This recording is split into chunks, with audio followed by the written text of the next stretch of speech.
Have you ever heard a native speaker say, "She really took to it," or "He took over the whole project," and had absolutely no idea what take had to do with any of it? Today, we are fixing that. This is part 2 of our phrasal verb series, and take is up. Hello, everyone, and welcome back to English Nest.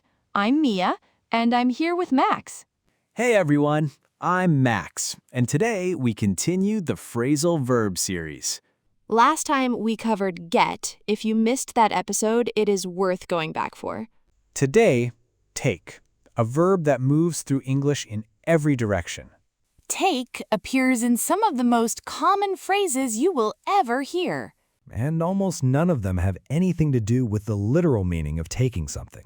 Literal means the plain, direct, physical meaning of a word. So let's go through them the way that actually works, through real conversation. Max, tell me about something new you have taken up recently. Ha! You are starting with take up. Because I want to hear the answer and teach the phrase at the same time. I have recently taken up cold water swimming. No. Yes. In Minnesota winters? In a lake. Early morning. It is extraordinary. And by extraordinary, you mean absolutely terrible. Ha! Take up means to start a new hobby or activity. To begin doing something regularly that you did not do before. She took up painting after she retired. He took up running at 42. I took up cold water swimming and have not looked back. Have not looked back means you have no regrets and continue moving forward. Now, what have you recently taken up, Mia? Bread making. Genuinely therapeutic. Therapeutic means having a healing or calming effect on your mind or mood. I took it up last winter and now I make a loaf most weekends. That is wonderful. I am coming over. Ha! Now, take off. One of the most used and versatile phrasal verbs in English. Versatile means useful in many different contexts. First meaning, a plane takes off. It leaves the ground. Our flight takes off at 7. The plane took off on time.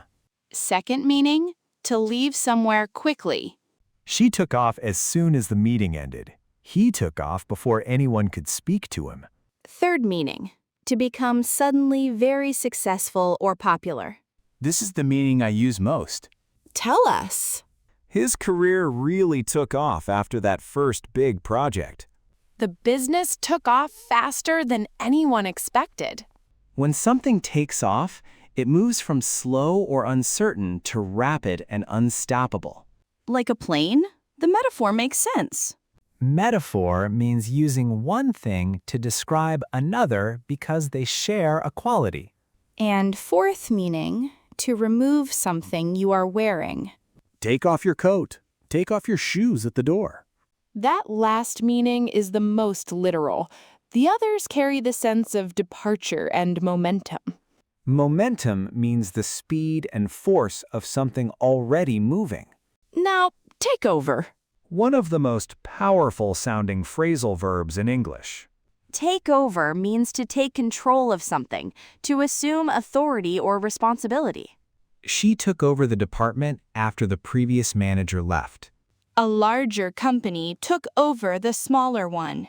He has a tendency to take over every conversation he enters.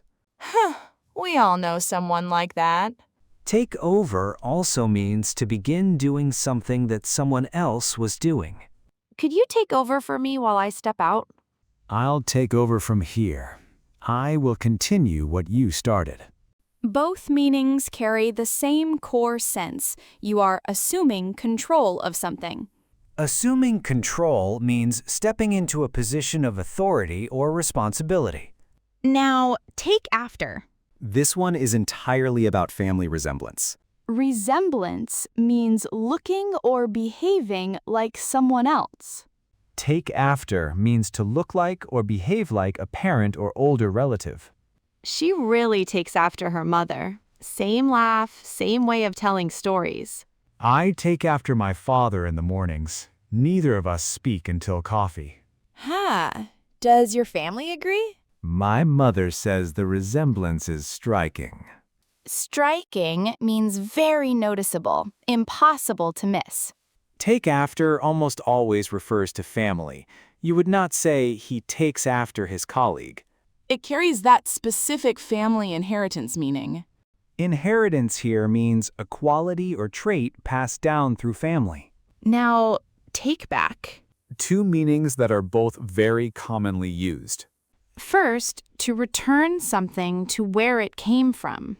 I took the dress back to the shop because it did not fit. I need to take these library books back. Second, to withdraw something you said. I take that back. I was wrong to say it. I said something unkind and immediately wanted to take it back. Take it back. Those three words are one of the most natural ways to correct something you said impulsively. Impulsively means without thinking first, following the first feeling. You say the wrong thing, you realize immediately, you take it back. Now, take on. Take on means to accept new work, responsibility, or challenge. She took on 3 new clients this month. I do not think we should take on this project given our current workload. Workload means the amount of work you have to do. Take on also means to hire someone. The company is taking on new staff this quarter. Quarter means a 3-month period of the year.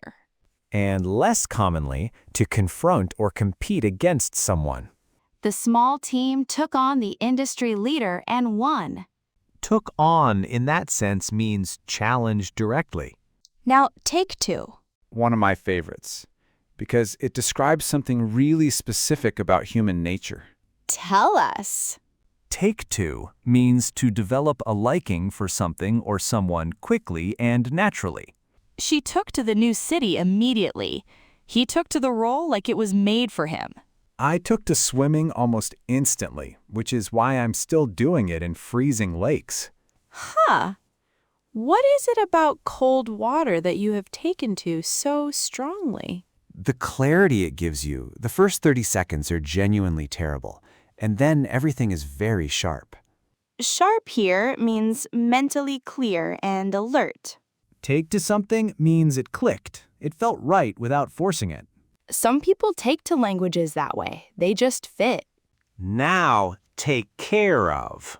This one is warm and practical at the same time. Take care of means to look after someone or something, to ensure something is handled properly. She took care of her parents when they were unwell. I will take care of the arrangements. You do not need to worry. Don't worry, I'll take care of it. One of the most reassuring sentences in English. Reassuring means making someone feel less worried, giving them confidence. It says, "This problem now belongs to me. You are free."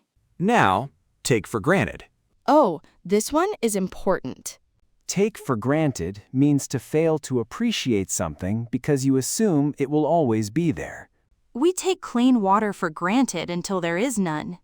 I took good health for granted until I was genuinely unwell for a month. We take people for granted too. Assume they will always be there. And then something changes, and you realize. Not taking something for granted means actively appreciating it. That is one of the richest phrases in this whole language. I want to add one more that I think is underrated. Tell us. Take in. Oh, good one. Multiple meanings again. First meaning, to absorb or understand information. There was so much to take in at once. I could not take it all in. Take a moment to take that in. It gives them permission to process, to sit with what they just heard. Second meaning, to watch or visit something. We took in a show while we were in the city. We had an afternoon free, so we took in the museum. Take in a show, take in a game, take in the sights, all mean to attend or experience something. Third meaning, to be deceived by something. I was completely taken in by his story. I believed every word. Taken in means fooled, made to believe something false. 3 meanings from one small phrase. Now, let's talk about how to actually learn all of these. Because there is a pattern learners fall into with phrasal verbs. Tell us. They try to learn all the meanings of one verb at once. And get overwhelmed. Overwhelmed means having more information than you can comfortably process. The better approach, pick one phrasal verb per week. Use it until it feels natural. Just one. This week, take off. Say it in 3 different sentences before Friday. Real sentences from your real life. My flight takes off at noon. She took off without saying goodbye. That idea never really took off. 3 sentences in a week. That is genuinely all you need to own a phrasal verb. Own means to feel it is fully yours, to use it without hesitation. And once you own it, you hear it everywhere. Everywhere. In films, in podcasts, in conversations with native speakers. Because it was always there. You just were not tuned into it. Tuned in means having your attention focused on something specific. The language does not change. Your perception of it changes. Perception means the way you notice and interpret what is around you. And that shift from not noticing to noticing is one of the most satisfying parts of language learning. Satisfying means giving a strong feeling of fulfillment and pleasure. You hear a phrase you now own, and something clicks. Clicks means suddenly makes complete sense, falls into place. That click is fluency building in real time. One phrase at a time. 1 week at a time. Start with take off this week. 3 sentences before Friday. The phrasal verb series continues in a few episodes with make and then put and come after that. So if you are enjoying this format, there is more coming. You have something to look forward to. Look forward to. Another phrasal verb with look, we will get there eventually. The language keeps going. Today's question. Which take phrasal verb describes something in your life right now? Tell us in the comments and try to use it in a full sentence. If you are enjoying English Nest, please subscribe right now. New episode every single day. Hit the like button, share with a friend learning English, and we will see you in the next episode. See you next time, everyone.